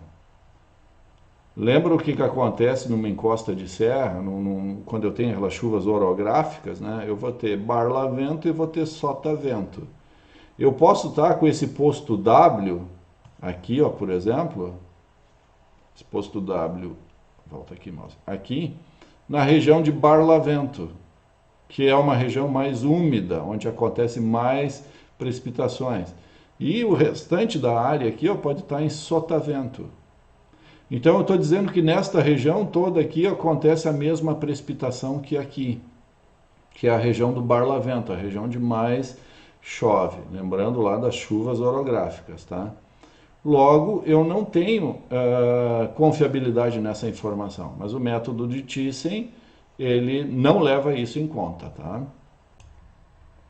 O terceiro método, então, é o método das isoetas. Né? O método das isoetas, como o próprio nome sugere, utiliza as isoetas para a determinação da precipitação média em uma bacia. Lembrando isoetas, né? A gente já viu isso antes, quando foi mostrado aquele mapa do Brasil, o mapa do Rio Grande do Sul, né? Depois ali, com as isoetas, né? Que seriam as curvas com a mudança de intensidade pluviométrica, né? Então, isoetas são linhas de igual precipitação, traçadas para um evento específico ou para uma determinada duração. Por exemplo, pode-se ter um mapa com as isoetas referentes ao evento chuvoso ocorrido em tal data. No Brasil aqui é um pouco mais complicado, né? Porque nós não temos uma distribuição de postos pluviométricos tão boa que nos permita fazer essa análise assim para eventos específicos, né? Para nós aqui já vale mais a segunda parte aqui, que é ou as isoetas de precipitação mensal da bacia. Enquanto a primeira seria obtida a partir dos dados de um evento específico, a segunda seria com base nas séries de dados mensais disponíveis. Então, as isoetas são determinadas por interpolação a partir dos dados disponíveis nos postos da área de estudo, podendo ser ajustados conforme o relevo, né? Na figura que a gente vai olhar na página seguinte agora, é apresentado um exemplo fictício das isoetas de uma bacia hidrográfica, correspondendo a valores mensais. Então, isoetas, né, com valores mensais de precipitação. O emprego das isoetas para a determinação da precipitação média em uma bacia tem a vantagem de que leva em consideração a disposição espacial dos postos na bacia quando se realiza a interpolação para traçado das isoetas e também o relevo da bacia, ao permitir ajustar o traçado por ele. Então, vamos ver aqui, ó. Essas aqui então são as isoetas de chuva média mensal, né? Então nós temos aqui ó, que o posto Y está numa região abaixo da isoeta 50, então ele registra em média menos de 50 milímetros de precipitação ao mês. O W está numa região entre 100 e 150, então ele vai registrar uma precipitação em média, né, inferior a 150, superior a 100, X segue adiante na filosofia e o Z, então, está numa região mais alta com precipitação mensal acima de 300. Então, o que a gente faz? A gente vai calcular a área que a gente tem aqui, ó, de cada uma dessas regiões da minha bacia hidrográfica que está entre uma isoeta e outra. Então, entre a 250 e a 300, a área que eu tenho é só essa aqui. Entre a 200 e a 250, a área já é um pouco maior. Entre a 150 e 200, eu já tenho uma área bem mais expressiva. E entre a 100 e 150, a mesma coisa entre 50 e 100, mesma coisa abaixo de 50. Então, o que a gente tem? Que a nossa precipitação média, ela vai ser o somatório das áreas de cada um desses trechos aqui, que a gente soma eles e divide pela área total da bacia. Né? Então, é sempre a precipitação desse posto da isoeta anterior com a precipitação desse aqui, então vai sendo multiplicado aqui, ó. Se eu pegar essa areazinha aqui, ó, eu vou multiplicar pela média dessas duas isoetas, 250 e 300, que é 275. Então, 275 vezes essa área, mais. Qual é a média de 200 e 250? 225. 225 vezes esta área, mais média de 150 e 200. 175. 175 vezes esta área, mais. E assim vou fazendo sucessivamente, até que eu tenha, né, o somatório de toda esta área vezes a precipitação, e eu divido pela área total da bacia. Com isso, eu vou ter a precipitação média da bacia. Esse aqui seria o método mais confiável, o método mais preciso, tá? Bom, média, quando a gente vai fazer análise de longo prazo. Máxima, quando eu vou partir para dimensionamento. Né? Então, a precipitação máxima é entendida como aquela ocorrência extrema, com duração e distribuição espacial e temporal críticas para uma área ou bacia hidrográfica. Em diversos estudos hidrológicos, o maior interesse é justamente conhecer ou estimar qual a precipitação máxima, ou seja, qual o total de precipitação, sua distribuição, sua duração e distribuição espacial e temporal que sejam críticas para a área em estudo. Né? Eu posso estar dimensionando um elemento de pequena relevância que para mim interessa a chuva de uma hora, né? Quanto foi esse volume de chuva, qual foi a área que ela atingiu, né? E quanto tempo efetivamente durou essa chuva? Foi de 40 minutos, 1h20, foi 1 hora, né? E agora eu posso ter uma análise maior em que eu quero saber, vou fazer um dimensionamento de um reservatório, de uma bacia de amortecimento que me interessa, por exemplo, então, uma chuva de um dia inteiro, por exemplo, né? Qual é a região que essa chuva atingiu, né? Porque eu estou trabalhando com um elemento de macro drenagem. Então, geralmente, para os estudos de drenagem urbana e de previsão de enchentes, torna-se imprescindível a caracterização das precipitações máximas. Além disso, os dados de vazão estão menos disponíveis do que os de precipitação. Então, se a gente já tem pouco posto pluviométrico, a gente tem ainda menos postos de medição de vazão nos nossos cursos d'água. Posso dizer que são raríssimos esses postos, tá? Além disso, os dados de vazão estão bem menos disponíveis do que o de precipitação e com base nestes pode-se determinar a precipitação máxima e então estimar a vazão de enchente da bacia, né? É importante perceber que uma precipitação máxima deve ser caracterizada pelas grandezas intensidade, duração e frequência, ou tempo de retorno. Tá? A gente agora, até o final da aula, a gente vai ouvir esse IDF, intensidade, duração, frequência. Intensidade, duração, frequência vai ser o que nós vamos falar daqui até o final da aula. Tá? Então, dizer que a precipitação em uma certa bacia, um certo local, foi de 120 milímetros, não nos diz absolutamente nada. Choveu 120 milímetros em São Paulo. 120 milímetros quando? No ano passado? No mês passado? Hoje? Do meio-dia até a 1? Vejam que eu preciso delimitar isso, né? Eu preciso informar a duração. Se eu não informar a duração, a altura pluviométrica não me diz absolutamente nada. Ela só passa a ter uma importância para nós do ponto de vista de dimensionamento quando eu junto a ela a duração. Tá?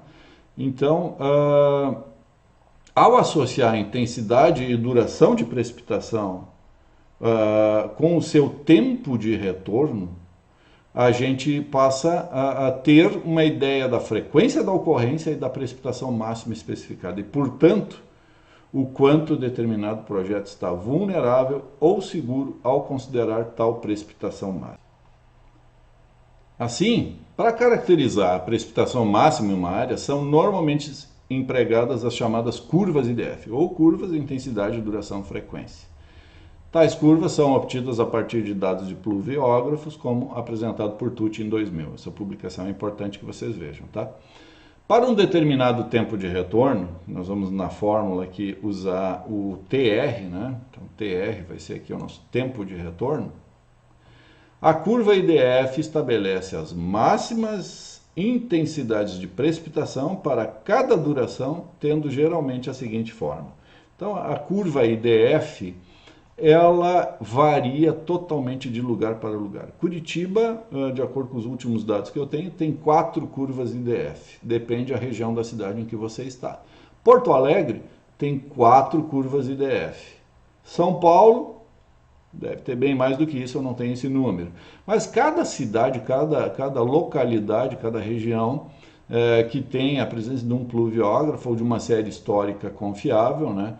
Fastetter já desenvolveu esse trabalho há muito tempo atrás, quando ele criou curvas IDF para praticamente todas as regiões do Brasil. Aí, um trabalho fantástico, excepcional do professor Fastetter. Tá? Então, a estrutura básica dessas curvas IDF é essa aqui. Ó, a intensidade máxima, eu vou ter os coeficientes C1, C2, C3 e C4, são chamados coeficientes regionais. Então, eles dependem de local para local. Então, em Porto Alegre, cada curva IDF tem um coeficiente diferente para cada uma um valor diferente para cada um desses coeficientes. Tá? Então, não existem duas curvas IDF iguais em todo o Brasil. O T maiúsculo, né, TR maiúsculo aqui, vai ser o tempo de retorno, que vai nos dizer a frequência, né, vai nos dar a frequência. E o T minúsculo é a duração da chuva em minutos. Então, vamos utilizar aqui a fórmula de Curitiba e a fórmula de Porto Alegre, né, uma das 4 fórmulas de cada uma dessas cidades. Né, Porto Alegre vamos usar a do 8º distrito, né, de meteorologia. Então vamos lá, vamos calcular a intensidade da precipitação para os locais acima indicados, considerando, exemplo A, cálculo A. Um evento pluviométrico com duração de 10 minutos, então chuva de 10 minutos, e tempo de retorno de 25 anos. Vamos lá, hora de exercitar. Calculadora, lápis, papel, caneta na mão, vamos lá, faça o exercício aí. Se for utilizar o Excel, entra com essa fórmula aí, lança as fórmulas, tá? Tanto para Curitiba quanto para Porto Alegre, vamos fazer então esses exercícios aí, ok? Dá um pause no vídeo, assim que tiver feito o exercício, volta e vamos assistir então a resolução.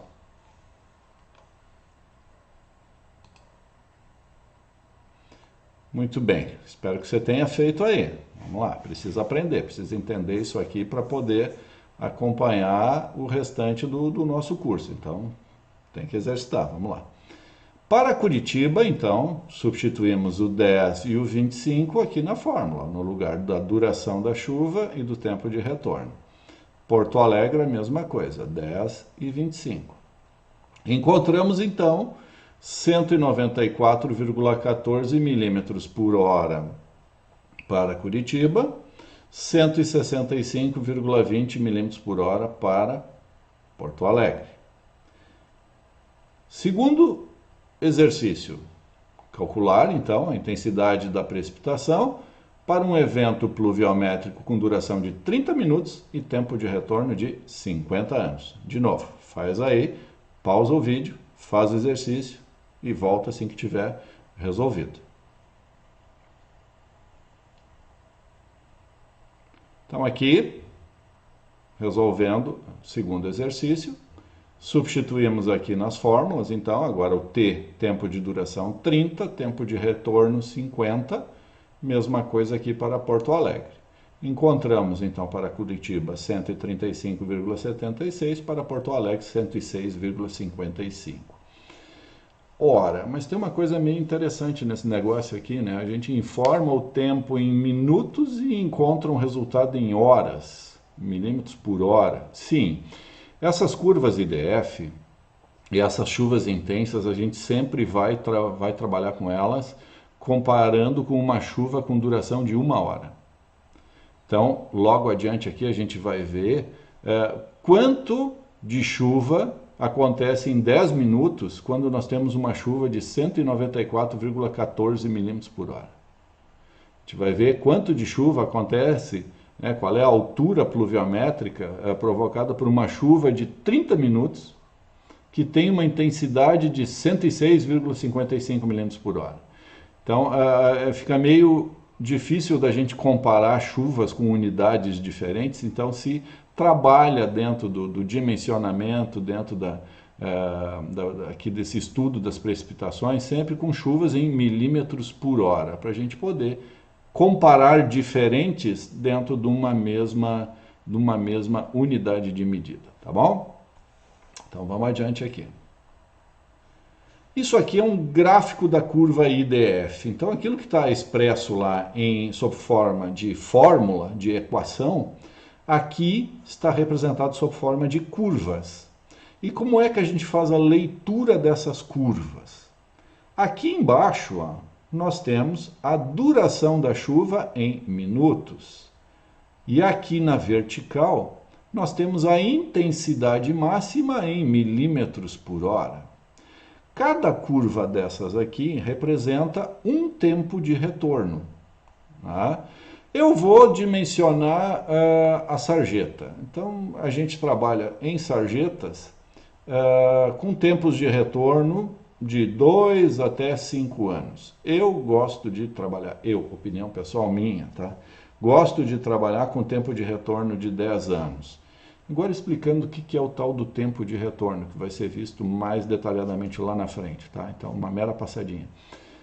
É o tempo que eu digo, né, que eu admito que ocorra uma falha do meu elemento de drenagem. Ou seja, eu admito que uma vez a cada 10 anos haja uma precipitação tal que venha mais água do que a minha sarjeta, por exemplo, dê conta. Então eu admito que uma vez a cada 10 anos aconteça de ter mais água do que a sarjeta comporta. Ou do que a boca de lobo comporta, do que a rede, né, a tubulação comporta. Então assim, existem autores que dizem que microdrenagem pode trabalhar com 2 anos até 5 anos, que está mais do que bom. Eu não gosto disso, porque eu gosto de caminhar. Né? Caminhar numa sarjeta que não deu, ou caminhar numa calçada ao lado de uma sarjeta que não deu conta e inundou a calçada, não é a coisa mais legal do mundo, né? Então eu gosto de, quanto mais espaçado esses eventos, ou quanto menor a probabilidade desses eventos de falha acontecerem, melhor. Então eu gosto de trabalhar com 10 anos. Então eu vou olhar aqui qual é a curva de 10 anos. 2 anos, 3 anos, 5 anos. Então a quarta curva aqui é a curva de 10 anos. Bom, vou trabalhar com qual chuva de projeto? Eu quero uma chuva de 10 minutos. Percebam aqui outra coisa que a gente enxerga agora aqui no gráfico. Quanto mais curta a chuva, a duração da chuva, maior a intensidade. Mas será mesmo? Puxa vida, é isso? Sim, é exatamente isso. Chuvas de curta duração, elas têm intensidade maior, as famosas trombas d'água. A gente já viu, né, chuvas de altíssima intensidade com duração de 5 minutos, 10 minutos, que parecia que ia cair o mundo. Daqui a pouco ela perde intensidade, chove mais uma hora e acaba. Agora, é muito raro a gente ver uma chuva de grande intensidade que tenha durado uma hora. Não se tem registro disso. Né? Então, essas curvas IDF, o que elas mostram? Que os fenômenos pluviométricos intensos, os excepcionais, eles acontecem num pequeno intervalo de tempo. Então, aqui, olhando na curva, uma chuva de 10 minutos, ela estaria aqui entre o 0 e o 10. Eu quero tempo de retorno de 10 minutos, de 10 anos. Então, vem aqui na quarta curva. Então, eu estou aqui, ó, aproximadamente 128 milímetros. Pronto, tirei pelo gráfico, que a minha chuva, que eu vou considerar no projeto aqui, então, para a duração de 10 minutos e tempo de retorno de 10 anos, é de 128 milímetros por hora. Então, é assim que a gente faz a leitura da curva. Ah, mas eu quero trabalhar com tempo de retorno de 100 anos. Eu estou dimensionando aqui uma ponte. Eu não quero que em menos de 100 anos a água bata ou vá chegar ali no nível da ponte. Então, vou lá na última curva. A última curva aqui em cima. Aqui, ó. Então, a minha chuva de projeto já não é mais 128. Agora eu tenho que chegar aqui, ó, eu estou na linhazinha do 10 minutos aqui, ó, onde elas se encontram aproximadamente aqui nos 180. Então eu tenho que trabalhar com uma chuva de 180 milímetros, não mais com uma chuva de 128 milímetros por hora. Certo? Então é assim que a gente faz a leitura desse gráfico aqui. Então o gráfico da curva IDF. Isso aqui é uma curva de modelo, uma curva de exemplo para a gente aqui. Bom, então agora vamos entender por que a gente sempre leva isso para milímetros por hora e como é que a gente correlaciona. Por que essas chuvas intensas, elas de pouca duração, elas são tão representativas? Uma chuva intensa de 5 minutos, ela cai, nela se precipita aproximadamente 26% do total da hora em que esta chuva intensa está inserida. 5 minutos, que representa 1/12 da hora, cai 25%. Né? 26% aqui na mediana, né? 26% do total que vai precipitar naquela hora em que essa chuva está inserida. Se eu levo por uma chuva de 10 minutos, que é 1/6, ou seja, 16% só do tempo da hora, cai, né, vai precipitar 41% em média, aqui na mediana, do total da chuva precipitada em uma hora. Então percebam, né, que esses eventos intensos de curta duração, ó, eles levam um volume enorme precipitado. Né? 10 minutos é o dobro de 5 minutos. Né? Mas 41 não é o dobro de 26, ou seja, a intensidade já cai, entre 5 e 10 minutos já cai. Né?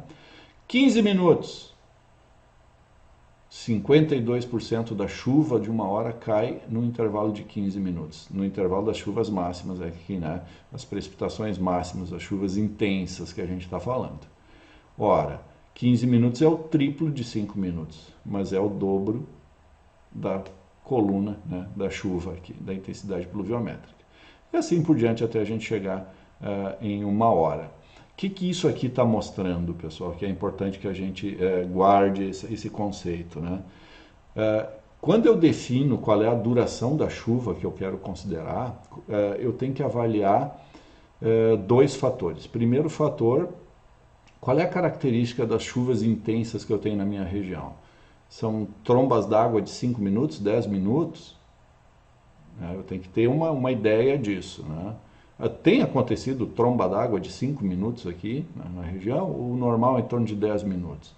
E segunda informação que a gente vai considerar também é o formato da minha bacia.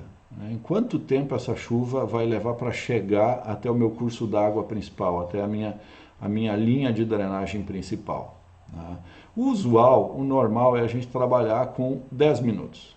Tá? Esse é o mais usual, é o mais normal que se utiliza aí em termos de dimensionamento de microdrenagem. Tá? Então aqui são correlações entre essas chuvas intensas e o que seria se essa chuva durasse 1 hora, né? Então quanto cai nesse pequeno intervalo que a gente está considerando em relação à hora onde ele está inserido. E essas chuvas intensas de 1 hora de chuva intensa, o que isso representa dentro do dia? Então uma chuva intensa de 1 hora, ela representa aí uma mediana de 47% da chuva do dia. Então, aquele momento, aquela hora da chuva forte mesmo, né? Então 47% da chuva de um dia inteiro está dentro daquela 1 hora. Né? Se eu tenho uma chuva intensa de 2 horas, que a intensidade já vai cair, esse intenso, quanto maior a duração, ele sempre cai, é considerado intenso, mas tem uma duração menor, né? Vai caindo, sendo um comportamento muito semelhante aí àquela precipitação ali entre o minuto, né, os minutos e as horas, mas nesse caso aqui é um pouco mais acentuado, porque precipitações intensas de 1 hora ainda acontecem, né? Então, em relação ao dia, elas são bem mais expressivas. Então, uma chuva intensa de 1 hora em relação ao dia, né? 47% dessa chuva cai dentro desse intervalo de 1 hora. Então, isso é só para a gente entender essa ocorrência das chuvas intensas dentro de um intervalo de tempo maior, o quanto essa chuva intensa de curta duração representa dentro do seu intervalo maior. Olhando aqui, ó, o que é uma chuva, então, de tempo de retorno, ó, 10 anos, duração 10 minutos. Isso aqui é para uma curva IDF qualquer, tá? Então aqui, ó, eu tenho que, com tempo de retorno de 10 anos, uma chuva de 10 minutos é equivalente a 127,6 milímetros por hora. Mas quanto é que choveu, afinal de contas? Quantos milímetros de chuva caiu nesses 10 minutos? Não foi 127 ou 127,6 milímetros. Né? Nesses 10 minutos, o que a gente teve foi uma precipitação de 21,3 milímetros. Tá? Então, esta é uma outra maneira que a gente tem de calcular a chuva intensa, né? Qual foi a chuva em milímetros por hora a partir de uma leitura que a gente faz lá no pluviômetro, né? Ou no pluviógrafo. O pluviógrafo ele me dá uma informação de que entre, por exemplo, 18 e 19 horas eu tive uma intensidade de 30 milímetros de chuva. Se eu quero comparar esses 30 milímetros de chuva que aconteceram, veja, ó, se foi uma chuva de 1 hora, 30 milímetros de chuva é uma coisa normal que acontece, tem um tempo de retorno inferior a 2 anos. Uma vez a cada 2 anos, dentro de 1 hora eu vou ter 30 milímetros de chuva. Então, o que representa esses 30 milímetros de chuva? 30 milímetros de chuva por hora. Né? Eu considerei o intervalo de 1 hora. Agora eu tenho uma situação em que choveu 30 milímetros em 15 minutos. 30 milímetros em 15 minutos. Que chuva é essa trazida para milímetros por hora? Bom, eu vou pegar aqui no gráfico, vou encontrar onde eu tenho aproximadamente 30 milímetros. Bom, foi 15 minutos, né? Estou aqui, ó. 15 minutinhos, choveu 30 milímetros. Então, já tem a informação de que o tempo de retorno dessa chuva é 15 anos. Vou trazer para cá. 15 minutos, 15 anos. Eu tive, então, uma chuva com intensidade pluviométrica de 119,7 milímetros por hora. Então, é possível eu trazer a informação da tabela de altura de chuva, se eu medir que num determinado intervalo de tempo eu obtive uma altura pluviométrica de tantos milímetros, eu consigo trazer isso para cá e converter para uma intensidade de chuva em milímetros por hora. Tá? Então, essa é uma leitura indireta, né, da intensidade da chuva.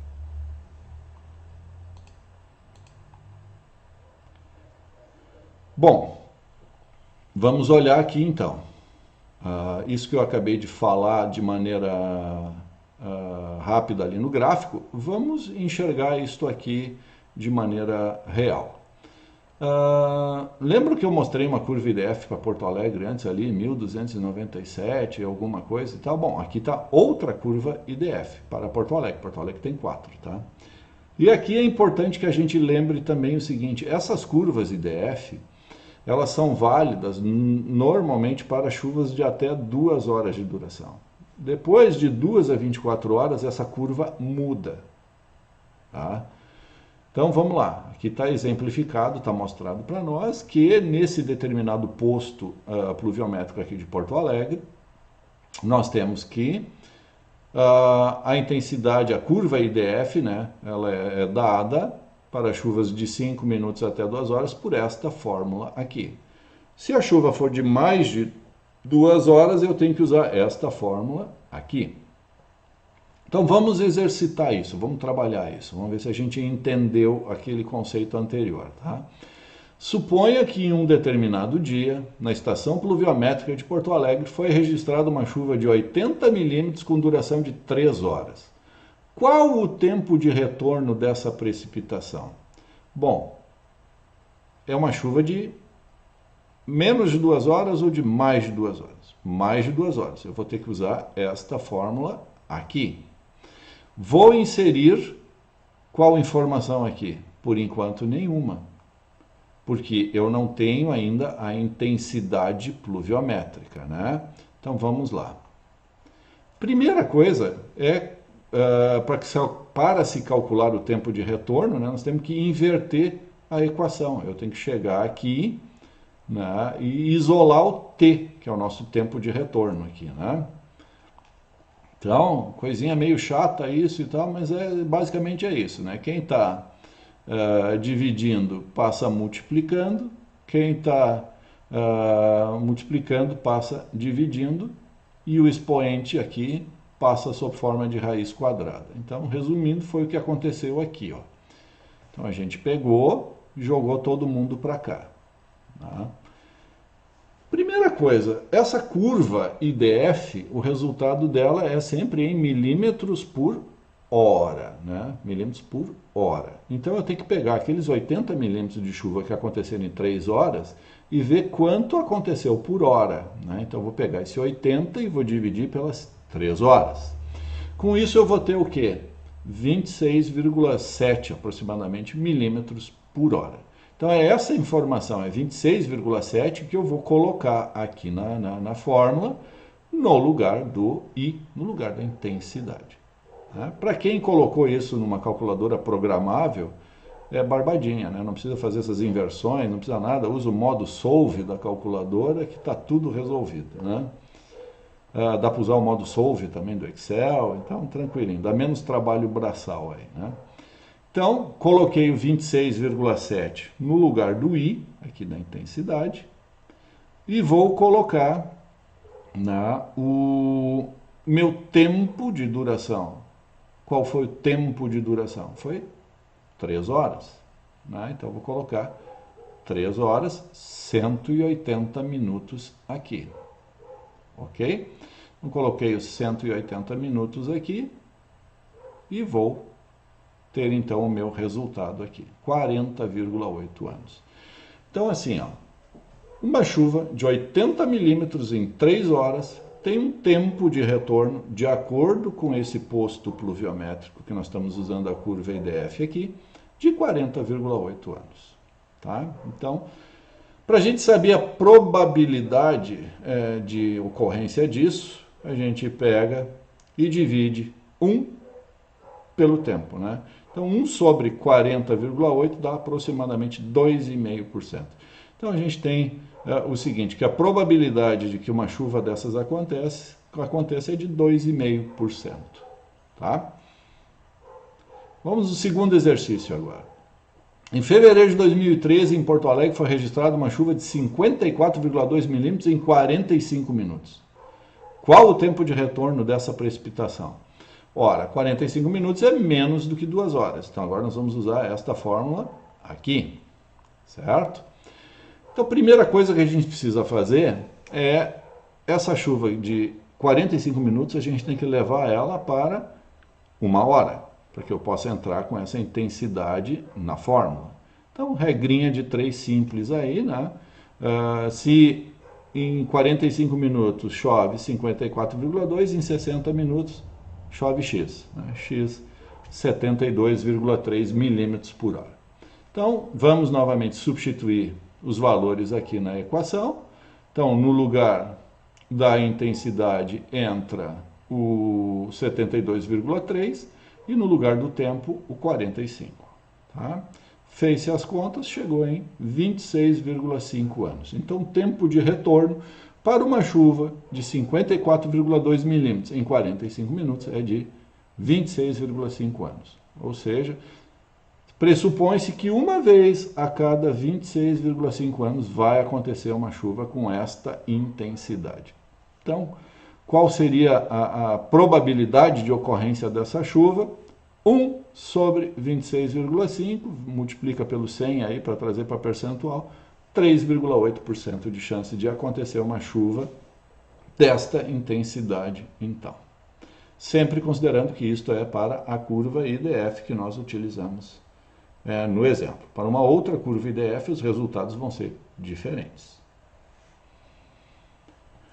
Distribuição espacial e distribuição temporal das precipitações. Bom, distribuição espacial, então, e coeficiente de abatimento. A precipitação natural possui grande variabilidade espacial, né? Mesmo numa área pequena de alguns quilômetros quadrados. Lembrando que Porto Alegre tem 500 quilômetros quadrados, né? E nós temos 4 curvas IDF para essa nossa área aqui. A variabilidade espacial da precipitação natural dificilmente segue um padrão físico identificável. Além disso, essa variada configuração espacial muda rapidamente com os intervalos de tempo sucessivos do evento chuvoso. Em suma, há normalmente durante a ocorrência de uma chuva uma grande quantidade de núcleos de precipitação que nascem, crescem, se deslocam e desaparecem sobre a área de passagem da chuva, o que impede a emergência de uma estrutura espacial estável, né? Ou seja, não surge uma estrutura espacial estável. A chuva varia muito de local para local, varia muito dentro do tempo também, tá? Então a gente não pode considerar essa chuva como sendo algo que ela é contínua e que acontece o tempo todo no mesmo lugar, né? Então ela tem variação espacial e variação temporal, né? Então, isso é contornado com a abordagem estatística devido a que esta consegue extrair uma estrutura de correlação espacial dos eventos chuvosos no entorno do posto de máxima precipitação com base em hipóteses estatísticas. Aqui a gente entra em estatística pura, tá? Então, o Silveira, uma publicação de 96, sugere uma expressão para o coeficiente de abatimento, né, a redução radial da precipitação em função da área, ao redor do ponto de maior intensidade. Então, essa expressão, ela faz parte, por exemplo, do Manual de Drenagem Urbana, né, de Porto Alegre, do Manual de Drenagem Urbana de Curitiba, né, todos eles sugerem este abatimento que deve ser utilizado para fazer uma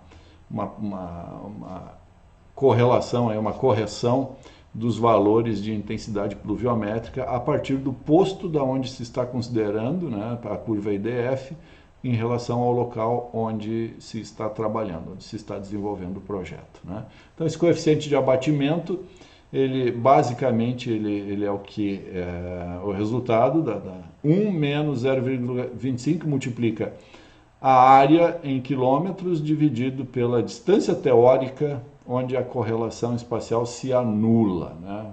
Varia conforme a duração do evento. Para Porto Alegre, esse coeficiente beta pode ser dado por 0,054, que multiplica T, que é o tempo de duração da chuva que nós estamos considerando, mais 12,9. Então vamos ver aqui. Então na figura, o que a gente tem aqui? Ó? A variação de Ka com a área. Tá? Então aqui falando de Porto Alegre, então pode ser usado esse Ka juntamente com qualquer IDF de Porto Alegre. Também se usa com essa fórmula do Ka é a mesma, só o que muda é aquele coeficiente beta que a gente viu ali, qual é para Porto Alegre. No caso de Porto Alegre, esse coeficiente beta vale para qualquer uma das 4 curvas IDF. Tá? Então, o uso do coeficiente de abatimento possibilita corrigir pela área da bacia a altura ou a intensidade média de precipitação dada por uma IDF válida para esta bacia. Alternativamente, possibilita desenhar isoetas concêntricas no entorno da precipitação máxima dada pela IDF, arbitrariamente posicionada no centro geométrico da bacia. Recomenda-se utilizar o abatimento espacial dos valores máximos pontuais para bacias com área superior a 10 km². Então, olha só o que acontece aqui no gráfico. Chuva de 30 milímetros, tá? Eu tenho qual é o percentual da chuva máxima que eu vou trabalhar no meu projeto. Então, aqui 0, 100, 200, 300, 400, 500 km². Seria a área total do município praticamente. Né? Mas nós temos 27 bacias dentro do município de Porto Alegre. Ok? Então, para uma duração de 30 minutos, né, eu vou ter aqui a minha bacia, supondo que tenha 100 km², ó, eu preciso fazer uma redução de aproximadamente 82,5%. Se for uma bacia de 200 km, eu vou fazer uma redução para 75% da chuva máxima, que é o que eu vou considerar então no meu projeto, e assim sucessivamente. Distribuição temporal. Bom, a precipitação natural ela possui grande variabilidade temporal durante um evento chuvoso e de evento para evento. Né? Ah, choveu por 1 hora, sim, mas dentro desta 1 hora houve uma grande variação em termos de intensidade. Né? Assim também a variabilidade temporal da precipitação natural dificilmente segue um padrão formal identificável. Ou seja, os hietogramas que se sucedem no tempo são diferentes uns dos outros. Hietograma? O que é isso? Hietograma basicamente é um gráfico em que a gente vai registrando as informações de intensidade de precipitação. Tá? Então aqui, ó, começamos a registrar a partir das 7 da manhã. Né? Houve um início aí, um evento pluviométrico. Né? 7 da manhã, mal e mal mexeu aqui no meu registro, foi indo, 7h30, 7h40. Então aqui, ó, no meu acumulado aqui foi praticamente zero, um pouquinho mais do que zero. Então aqui, quando deu 8h10, entre 8 e 8h10, a minha intensidade da precipitação era de 1 milímetro por hora. Depois aqui, em torno de 8h40, já passou dos 2 milímetros por hora. Às 8h50 chegou a 4,5, quase 5 milímetros por hora. Às 9 da manhã, a minha intensidade estava aqui em quase 17 milímetros por hora. E depois caiu novamente, vai caindo e tal. Então, o que a gente tem aqui? A gente percebe que entre 7 da manhã e 11 da manhã, houve um acumulado de precipitação, certo? De em torno de 8 milímetros aqui. Chegou entre 8,5 milímetros, tá? Mas eu tive picos aqui no meio em que a intensidade foi de mais de 16 milímetros por hora. Então a gente tem duas informações aqui nesse hietograma, tá? Primeiro, qual era a cada intervalo de 10 minutos a minha intensidade da precipitação? E a segunda informação é qual é o volume que eu fui acumulando. Puxa, mas choveu 16 milímetros por hora e só acumulou 8,5? Sim, choveu 16 milímetros por hora num intervalo ali de 10 minutos. Depois, no outro intervalo de 10 minutos, eu já tive só 8 milímetros por hora. Né? Então, a gente tem essa correlação. O hietograma é esse lançamento da precipitação, da intensidade da precipitação ao longo do tempo. Tá? Então, isso é um hietograma. A variabilidade temporal das chuvas de projeto depende do método hidrológico utilizado. O método racional considera a chuva de projeto com intensidade constante em toda a sua duração, retirada diretamente da curva IDF. Os métodos baseados em hidrogramas unitários utilizam a precipitação variável no tempo. Então, nesta situação, os métodos mais usados são aqueles que atribuem uma distribuição arbitrária temporal para as chuvas de projeto, baseadas em cenários que produzem inundações críticas. Neste curso é apresentado o método dos blocos alternados, que constrói um hietograma de projeto a partir da curva IDF. Então, a duração total da precipitação é igual ou maior que o tempo de concentração da bacia, permitindo que toda a bacia sinta o efeito da precipitação. Tá? Então, eu preciso que a precipitação atinja toda a bacia e toda a bacia responda, né? Sinta o efeito dessa precipitação. O tempo total da simulação deve ser pelo menos 2 vezes o tempo de concentração. Também nós vamos estudar mais adiante tempo de concentração, permitindo que toda a precipitação atue sobre o hidrograma de saída. O intervalo de tempo da precipitação deve ser igual e preferencialmente menor a 1/3 do tempo de pico do hidrograma unitário da bacia. Hidrograma nós também vamos estudar mais à frente quando estivermos falando de escoamento superficial, tá? Como esse valor nem sempre está disponível, é recomendável utilizar um intervalo de tempo que seja menor ou igual a 1/10 do tempo de concentração. Sugere-se considerar intervalos entre 5 e 10 minutos em hietogramas com duração de até 2 horas, e para precipitações maiores do que 2 horas, recomenda-se usar aí de 10 a 20 minutos. 10 ou 20 minutos a critério do projetista, aí de quem estiver fazendo o dimensionamento, tá? Então, como é que funciona o método dos blocos alternados? Então, essa metodologia, denominada de blocos alternados, distribui a precipitação ao longo do tempo de forma a buscar um cenário crítico de precipitação. Esse cenário baseia-se em precipitação pequena e média no início do tempo e precipitação alta próxima do final da duração, quando geram hidrogramas de grande pico. Então, a metodologia consiste da seguinte forma. Para um tempo de retorno escolhido, a gente calcula através da IDF escolhida, né, da curva de intensidade, duração, frequência escolhida, a precipitação correspondente à duração, né, espaçada pelo intervalo de tempo. Se é estou considerando aqui uma chuva então de 1 hora, né, então eu vou calcular para cada 5 minutos ou para cada 10 minutos, né, qual a intensidade pluviométrica que eu tenho então, né? E com base nisso a gente vai fazendo as acumulações então. Bom, considerou a precipitação em cada intervalo de tempo, né, considerando que a precipitação em cada intervalo de tempo é a diferença entre 2 intervalos de tempo, obtém-se a primeira versão do hietograma. Então eu vou fazer o seguinte, eu vou usar um exemplo aqui para explicar isso aqui melhor, tá? Uma chuva de 40 minutos no bairro Navegantes, com período de retorno de 5 anos e intervalos de 5 em 5 minutos. Então vamos lá.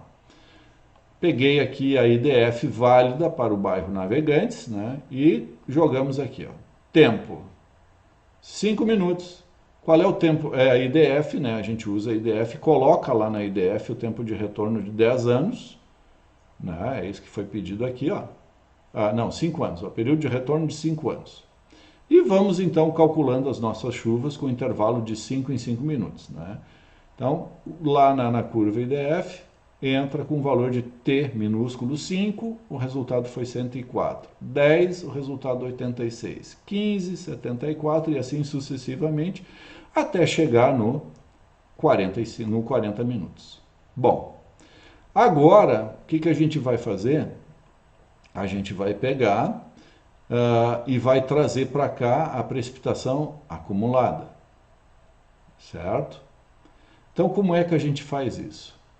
Se em 5 minutos, para 5 minutos, eu teria uma intensidade pluviométrica de 104 milímetros, eu vou ter uma altura pluviométrica de 8,73.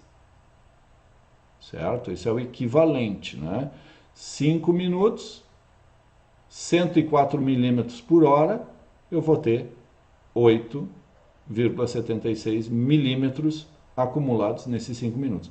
Mas como é que eu faço isso? Eu pego 5, multiplico pelo 104,72 e divido por 60. Vou ter 8,73. E vou fazendo isso em cada uma das linhas. Olha aqui, 10 vezes 86 dividido por 60 dá os 14. 15 vezes 74 dividido por 60 dá o 18, e assim eu vou fazendo até chegar aqui no final. Tá? Aí, o que eu preciso fazer? Eu preciso desassociar isso. Como eu faço essa desassociação? Eu vou pegar aqui, nos primeiros 5 minutos, então, 8,73. Aqui é sempre a acumulada, tá, pessoal? Quanto acumulou de precipitação ao longo do tempo. Eu quero saber quanto teve de precipitação em cada intervalinho de tempo aqui. Então, nos primeiros 5 minutos, acumulou 8,73. Nos próximos 5 minutos, entre 5 e 10 minutos, o que eu faço? 14,42 menos 8,73, 5,59. Nos próximos 5 minutos, 18,55 menos 14,42, 4,13. E assim eu vou fazendo até o final. Certo? Bom, vou botar isso aqui em ordem, né? 8,73 é o maior, 5,59 é o segundo, 4,13 é o terceiro, 3,20 é o quarto e assim sucessivamente, né? Maiores valores, ó, do maior para o menor. E esse método dos blocos acumulados, então, onde é que está agora a lógica dele? Né? Onde é que está o lance dele aqui? Ele pega que a maior precipitação acumulada, né, num intervalo de 5 minutos, vai acontecer exatamente na metade do tempo. Essa é a lógica dele, tá? A maior acumulação acontece na metade do tempo. Então, o que a gente tem que fazer? Aquele valor de 8,73 aqui, que é o maior acumulado em 5 minutos, a gente vai colocar aqui, ó, no minuto 20. Então, no minuto 25, nós vamos colocar o segundo maior acumulado, que é 5,59, aqui. O terceiro maior acumulado vai vir antes. Então, qual é a lógica desse método? Ele bota no minuto, que é a metade do tempo de duração da chuva, se aqui fosse 60 minutos, a gente colocaria no 30, como a chuva é de 40 minutos, a gente vai colocar no 20, então no 20 o maior valor. E depois, segundo, terceiro, quarto, quinto, sexto, sétimo, oitavo.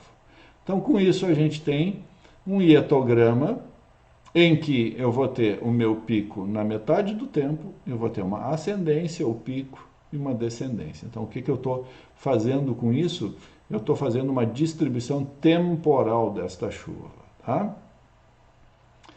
Bom, pessoal, por hoje era o que tínhamos. Na nossa próxima aula, a gente já entra, então, em escoamento superficial, e uma vez entrando em escoamento superficial, a gente já começa logo na sequência a fazer o dimensionamento dos nossos primeiros elementos de drenagem urbana.